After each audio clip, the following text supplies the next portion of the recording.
Baghdad کے بازار میں ایک حلوائی صبح صبح اپنی دکان سجا رہا تھا کہ ایک فقیر آ نکلا۔ تو دکاندار نے کہا کہ بابا جی آؤ بیٹھو۔ فقیر بیٹھ گیا تو حلوائی نے گرم گرم دودھ فقیر کو پیش کیا۔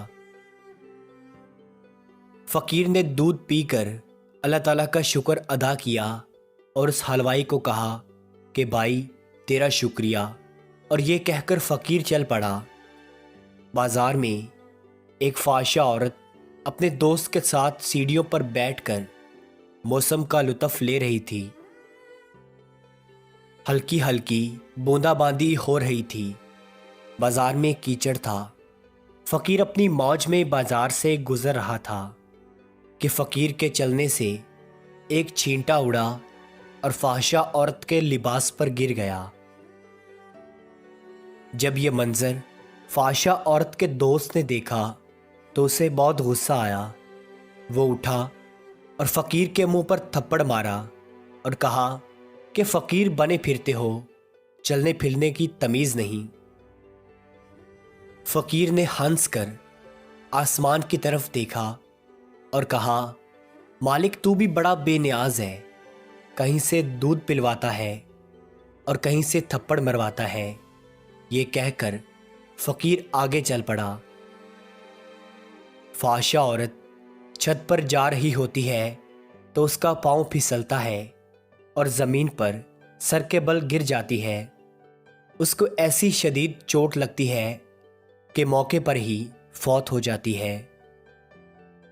شور مچ گیا کہ فقیر نے آسمان کی طرف منہ کر کے بد دعا دی تھی، جس کی وجہ سے یہ قیمتی جان چلی گئی۔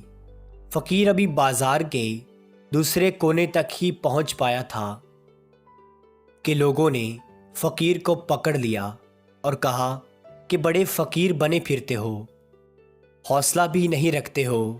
فقیر نے کہا کہ کیا ہوا؟ لوگوں نے کہا کہ تم نے بد دعا دی اور عورت کی جان چلی گئی۔